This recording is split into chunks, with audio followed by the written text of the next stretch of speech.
Ja vám prajem krásny večer a ideme sa pozrieť, čo nás čaká v najbližších dňoch.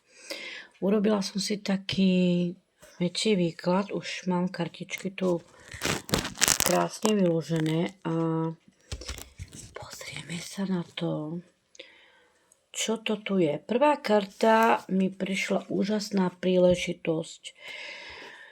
Buďte statoční a delejte to, čo vás baví. Máme tu múdreho radcu, nadšený a optimista. No, ideme postupne. Tu niečo máme, čoho chceme vlastne dotiahnuť. Niečo tu je, čo plánujeme, čo chceme urobiť. Chceme samozrejme byť aj zabezpečení. Je tu hlavne o tých materiálnych veciach, čo tu máme.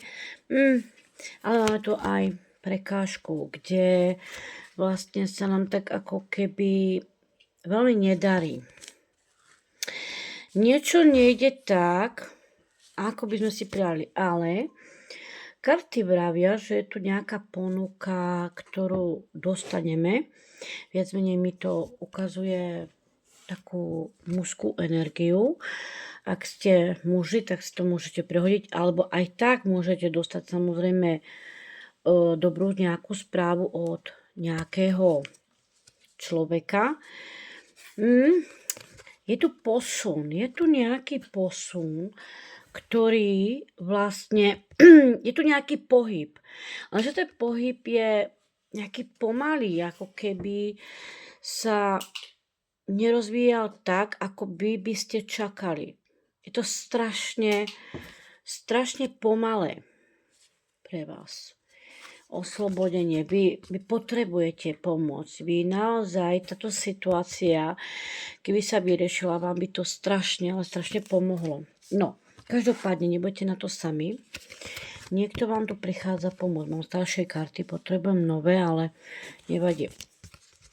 Je tu nejaká autorita, nejaký človek, čo niečo má a čo vlastne vy nemáte. Ten človek tu príde a s niečím vám tu naozaj pomôže.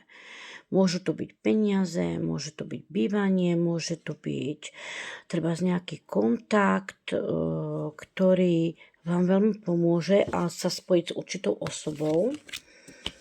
A tu vidím aj stretnutie. Takže s touto osobou, vlastne, čo vám chce pomôcť, sa tu aj stretnete. Ideme ďalej. No a je tu víťazstvo. Takže to znamená, že tento človek, čo vám príde, vám niečo ponúkne. Tu už lietajú karty. Tu niečo dostanete, kde vlastne už vám dáva veľkú nádej, áno? Dávam naozaj veľkú nádej, kde sa vám rozsvietia tie oči, tie lampičky, tie svetielka, hej, ale zase budete tak premýšľať nad tým, či to je správne, či to je dobre. Ja si neviem, či to vyjde. Už budete taký na pochybách, ako keby ste už stagnovali, ako keby ste už prestávali naozaj veriť, ježišmarja, to zase nevyjde, to bude zase nejaký blav, lebo koľko razy ste sa už spálili s tým človekom. No, každopádne je tu aj rozhodovanie. Je tu dosť veľké rozhodovanie. Zase správy. Už druhýkrát, alebo tretíkrát mi prišli zase správy pre vás. Zase správy. Ten človek je veľmi múdry radca, niekto vám pomôže, hej? A vy už vlastne, vy si to už aj predstavujete, to, čo chcete dosiahnuť, čo potrebujete pomôcť, hej? Keby som to získal, keby som získal bývanie, keby som získal peniaze, keby som vyhral, keby som mal úžasný vzťah. Vy už si to predstavujete, ale je tu kolo šťastia.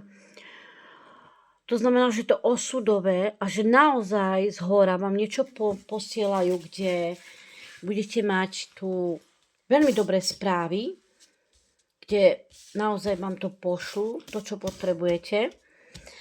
A budete radi, že naozaj ono to klaplo, ono to je super. No a ešte som si dovyhodila dve kartičky vlastne. Máme palicovú kráľovnu. Palicová kráľovna už je naozaj nejaká ponuka. Hej, už držíme tú palicu, že už my to dostaneme. Je tu aj, zakriem, je tu aj hviezda, že tam je veľká nádej niečo naozaj dostať. Ešte jednu kartičku vytiahnem, no a už ideme s víťazstvom. je to víťazstvo, že naozaj už to niečo máme. Že či to dotiahneme do konca, ešte sa pozrieme. Už mi tu lietajú karty. No, bude to ťažké. Bude to určite ťažké. 4 pohárov, 5 pohárov. Bože, ako keby sme zlyhali, ako keby sme neverili, hej, tomu, ale či to dotiahneme do konca, sú tu možnosti. Či to dostaneme to, po čom túžime. Pozrime sa na to. Stále váhame, stále sú tu pochybnosti, ale pozrite sa, aha, máte to tu. Máte to tu dané. Ešte jednu vyťahnem. A už na tom pracujete, pozrite sa. To, čo vlastne dostanete, áno, tu je tá ponuka, to, čo vlastne dostanete, tak už na tom budete pracovať. Ale sú to aj starosti, sú to aj také negatívne myšlienky. Furt máte tu negatívne myšlienky, ako by ste sami s tým bojovali. Hej? No a tu je zase voz. Takže odchod od tých negatívnych myšlienok. Veľkňažka a no, niečové eso. Už to rozseknete. Už sa tu rozhoduje a zase koleso šťastia máme tu. Takže Zaujímavé je to, že naozaj, že už tu odchádzame za tým úspechom, za tým šťastím, za tým niečím, čo sme dostali, ale ešte to není úplné, ale my sa chceme niekam vydať. My chceme naozaj niekam vydať a veľkú ponuku chceme dostať. No. Takže, už máme ten kálich tu v spodnej časti karie, takže no. Takže ide to do radosti. Či sa už týka toho vzťahu, alebo nejakého bývania, alebo niečoho. Máme tu naozaj Kalichová kráľovná. A pozrite sa. Takže to, naopak. Ide nám to do radosti. Tak mi dajte vedieť. Čau, čau.